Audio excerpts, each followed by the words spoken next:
Akkam jirtu kabajamtoota hordoftoota keenya Oromiyaa Vision Media irraa oduu qabannee dhiyaanneeti jirra hangafoota dursinaa.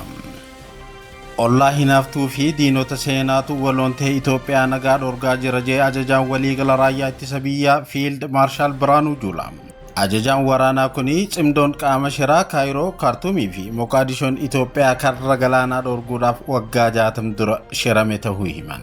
Tumsi humnoota diinaa garmalee rukutame shakaraatarra jira jaan ajajaan waraanaa. Naannoon Tigraay wixinee seera dargaggoota loltummaadhaaf dirqisiisu baasuu fi miidiyaalee fi namoonni labsii kana morman adabbii cimaan akka adabaman labsicha keessatti hammatamuun yaaddoo guddaa uumeeti jira. Baha Itoophiyaatti sochiin hawaasummaa fi dinagdee guyyaa guyyaa uummataa sodaa tokko malee gaggeeffamaa jiraachuu poolisiin federaalaa beeksise. Poolisiin federaalaa wabii daandii kabachiisuu himee guyyaa tokkoon booda konkolaachisaan Harargeerraa gama Adaamaa imalaa ture ajjeefame. Iraan sirna awwaalcha hayyuu duree amantii isii Ayatullah Ali Khumeenii raawwachuu fi hayyuu dureen amantii kuni guyyoota jalqabaa bara hijiraa haarayaa dhufaa jirutti akka awwaalamuutu himame. Israa'el akeekkachiisa Iraan diduudhaan jiraattonni kibba Libaanos keessaa akka bahan ajajje. Helikoptarri waraana Ameerikaa naannoo Hormuuzitti kufuun gabaafame kanneen ja'an matooti oduu irraatii bal'inatti achi ce'a.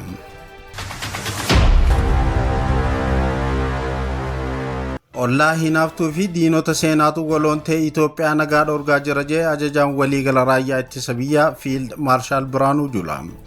Ajajaan waraanaa kuni cimdoon qaama shiraa Kaayiroo, Kaartumii fi Moqaadishoon Itoophiyaa karra galaanaa dhorguudhaaf waggaa 60 dura shirame ta'uu hime. Tumsi humnoota diinaa garmalee rukutame shakaraatarra jira jee. Ajajaan waliigala raayyaa ittisa biyyaa Fiild Maarshaal Biraanuu Juulaa yeroo ammaan tana sababa hanqinoota nageenyaa Itoophiyaa mudachaa jiran seenaa wajjin wal qabsiisuudhaan ibsa bal'aa kennaniiti jiru. Fiild Maarshaal Biraanuu Juulaa kana kan dubbatan manni barumsa leenjii waraana Hursoo sagantaa eebba leenjifamtoota qondaaltota waraanaa marsaa 27ffaa tibbana Hursootti gaggeesse irratti. Fiild Maarshaal Biraanuu Juulaa qindoomina humnoota badii ja'anii yaaman cimdoon kan yeroo ammaa mul'atu kun argama haaraa osoo hin taane jalqaba bara 1960mootaa keessa Itoophiyaa laaffisuudhaaf tarsiimoo moofaa dirame ta'uudha himan. Adeemsa seenaa yaadachuu fi irraa barachuun akka barbaachisu kan agarsiisan ajajaan kun dhaloonni bara 1960mootaa keessa turan sun maarkisiizimii fi leenizimii hordofaa diinota seenaa Itoophiyaa afeeraa akka turan yaadachiisaniiti jiran. Barri sun yeroo gamtaa Suudaan, Masrii fi Soomaaliyaa yookaan Moqaadishoo uumuudhaan Itoophiyaa karra galaanaa irraa ari'uudhaaf tarsiimoo itti hojiirra oolee ta'uu isaa ibsaniiti jiru. Yeroo sanitti gara Kaayiroo, Kaartumii fi Moqaadishoo deemanii ergamtoonni humnoota fir'oonotaatii fi alagaa ta'an qabsoo uumuudhaan Itoophiyaa waldhabdee keessootiin laaffisuun naannichatti gahee hiikaa qabu akka hin qabaannee fi bishaan abbaayyaa akka hin fayyadamne gochuudhaaf akeekanii socho'uu isaanii dubbataniiti jiru. Kanaanis karoorri isaanii Itoophiyaa karra galaanaa irraa baasuu yeroo sanitti milkaa'u kan ibsan Fiild Maarshaal Biraanuu Juulaa garuu kun ta'uu kan danda'e isaan goota waan ta'aniif osoo hin ta'in gantuu keessaa yookaan baandaa biyya isaaniitiin lolu mootummaa isaanii diiguu fi diinotaaf haala mijeessu argamuu isaatiin ta'uu ibsaniiti jiran.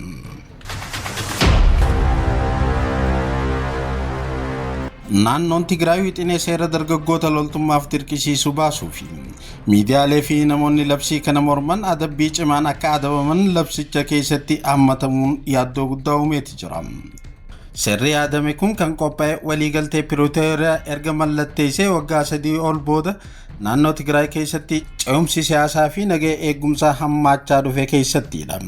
Waliigalteen nageenyaa kun lola ifatti humnoota federaalaatii fi adda bilisummaa uummata Tigraay gidduutti jiru xumursiisuu danda'us qoqqoodaminsi hoggansa siyaasaa Tigraay keessa jiru gadi babal'achaa dhufeeti jira. Kunis dhimma nagaa eegumsaa bulchiinsaa fi gara fuuldura caasaalee hidhattoota naannichaa irratti yaaddoo guddaa jiru waliin deema. Ji'oota dhiyoo keessatti gabaasni waa'ee namoota humna waraanaatiif dirqisiisaa jiraachuun gabaafamaa turuun ni yaadata. Jiraattonni paartiilee mormitootaatiif fi gareewwan mirga namoomaa dargaggoonni caasaalee waraanaa keessa akka seenan dirqisiifamaa jiru jedhanii himatu. Kunis dhimma kanarratti qorannoo bilisaa fi caalatti iftooma qabu akka godhamu gaafachaati jiru jechuudhaan Addis Istaandardiitu gabaase. Baha Itoophiyaatti sochiin hawaasummaa fi dinagdee guyyaa guyyaa uummataa sodaa tokko malee gaggeeffamaa jiraachuu poolisiin federaalaa beeksise. Poolisiin federaalaa wabii daandii kabachiisuu himee guyyaa tokkoon booda konkolaachisaan Harargeerraa gama Adaamaa imalaa ture ajjeefame. Poolisiin federaalaa Itoophiyaa birgeediin humna ariifachiisaa bahaa nageenyaa fi tasgabbii kutaa bahaa biyyaa keessatti argameef gahee olaanaa taphachaatiin jira jedhe. Humni poolisii kun toora Facebook isaatiin ibsa kana kan kenne tibbana wayita shufeeronni konkolaataa jimaa fe'anii Harargeerraa gama Finfinnee imalan ajjeechaa fi butamuun irratti raawwachaa akka jiru himametti. Kooridaroota dinagdee murteessoo fi daangaa eeguu keessatti hojiiwwan bu'a qabeessa raawwatamuu kan ibse poolisiin federaalaa Itoophiyaa birgeediin ariifachiisaan bahaa waamicha uummataatiif deebii ariifachiisaa kennuudhaan kutaa baha biyyaa keessatti shororkeessummaa dabalatee sochiiwwan seeraan ala biroo ittisuu fi nageenya amansiisaa mirkaneessuun ergama biyyoolessaa isatti kenname milkaa'inaan bahaa akka jiru hime. Humni poolisii ariifachiisaan kun sararoota daangaa bal'aa fi kooridaroota dinagdee murteessoo kutaa baha biyyattii keessatti argaman dammaqinaan eegaa akka jiru ibse. Keessattuu kooridarri dinagdee bahaa fi naannoo isaatti daldala kontorbaandii, daldala seeraan alaa namootaa fi yakkoota qaxxaamura daangaa biroo ittisuudhaaf hojiiwwan hojjetaman milkaa'ina olaanaadhaan raawwatamaa akka jiru kan eere ibsi kun hojiiwwan qindoomina poolisiin raawwateen naannichatti nageenyi amansiisaan uumamuu kan danda'e ta'uu himeeti jira. Ibsi kun kan kenname tibbana wayita shufeeronni konkolaataa jimaa Harargeerraa gama Finfinnee imalan ajjeechaa fi butamuun irratti raawwachaa akka jiru himamaa jirutti. Poolisiin federaalaa rakkoo wabii nageenyaa daandii guddicha Harargee hamma Adaamaa irratti shiftootaan dhaqqabaa jiru ilaalchisuun komiiwwan hawaasni kaasaa jiru irratti humaan dubbanne. Haa ta'u malee poolisiin ibsa kana kennee guyyaa tokko booda guyyaa kaleessaa shufeerri biraa ajjeefamuutu ibsame.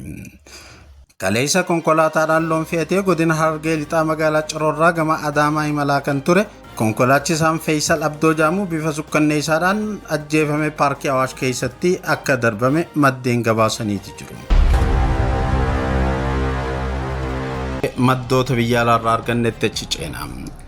Iraan sirna awwaalcha hayyu duree amantii Ayatullah Ali Khamenei raawwachuufi hayyu dureen amantii kun guyyoota jalqaba bara hijiraa haaraa dhufaa jirutti akka awwaalamuuti himame.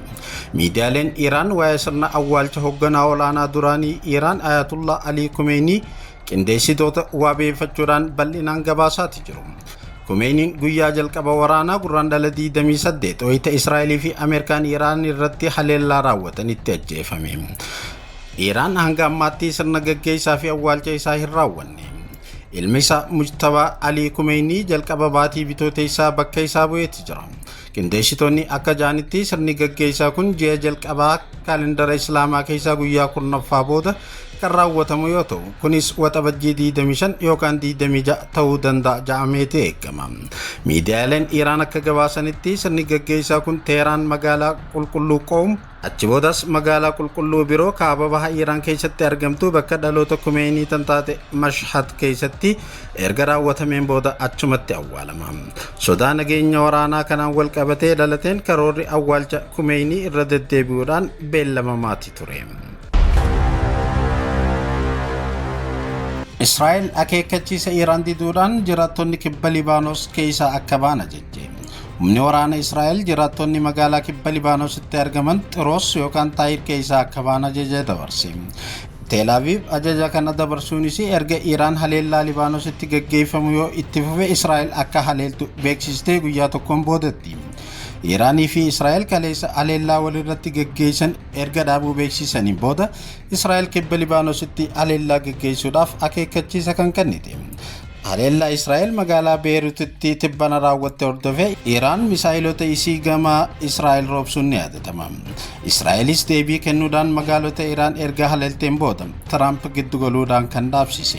Iraan haleellaa Israa'el irratti gaggeessitu yeroo dhaabdu haal dureen isiin keessa Israa'el Libaanositti haleellaa gaggeessuu yoo itti fufte Israa'el irratti haleellaa laaleessaa ta'e ni fudhadheette. Tiraamp isniina kaleessaa biyyoonni lamaanuu hatattamaan haleellaa akka dhaaban dubbachuudhaan mariin Iraan waliin gaggeeffamu kan itti fufu ta'uu beeksise. Israa'el kibba Libaanos keessatti jiraattonni akka bahaniif akeekkachiisa haaraa kennuu hordofee Iraan ammatti human jenne. Odumol qabatun haleellaa Israa'el ganamaarraa kaaba Libaanoositti raawwattee lubbuun namoota 3 dabarte. Miidiyaan mootummaa Libaanos NNA jedhamu akka gabaasetti haleellaa Israa'el ganama kana kibba Libaanos keessatti raawwattee namoonni 3 ajjeefamanii jiru. Akka gabaasa miidiyaa kanaatti naannoo Taayir baha Almaasakeen Al-Shaabiyaa jedhamu keessatti gamoowwan hedduun haleellaa Israa'eliin manca'anii jiru. Ganamaadhaa magaalaa Kafar Roomaanii jedhamu keessatti haleellaan raawwachuutu gabaafame. Ministeerri fayyaa Libaanos isniina kaleessaa haleellaa raawwatameen namoonni 14 ajjeefamuu ibseeti ture.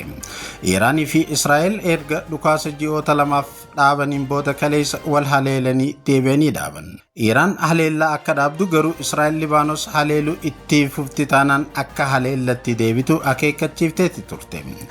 Haleellaan Israa'el haarayni kunis walitti bu'iinsa Israa'el fi Iiraan kan deebisu ta'uun sodaatamaati jira.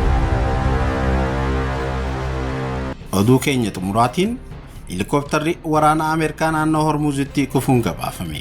Ajajni giddugaleessa Ameerikaa Seentikoom erga helikoophtarri waraana Ameerikaa Apaachii jedhamu tokko wixxata kaleessa handaara galaana Oomaanitti kufee caccabuun booda qorannoon akka jalqabe beeksiseeti jira. Ibsi miidiyaa hawaasaa X irratti maxxanfame Seentikoom namoonni 2 balaa kanaan wal qabatan sa'aatii 2 keessatti nagaan fuudhamuu fi lamaan isaaniitu haala gaariirra akka jiran ibseeti jira. Helikoophtarri kun wayita isaan eegumsa irra turanitti galaana qarqaratti akka baddee fi sababa balaa kanaas qorachaa akka jiru dubbateeti jira. Pireezidaantiin Ameerikaa Doonaald J. Tiraamp isniina galgala gaazexeessitootatti akka himanitti namoonni balaa kanaan wal qabatan hundinuu nagaa qabaachuu deeme. Egaa hordoftoota keenya kabajamoo oduun Oromiyaa Vision Media irraa har'aaf qabannee dhiyaanne kana fakkaatti.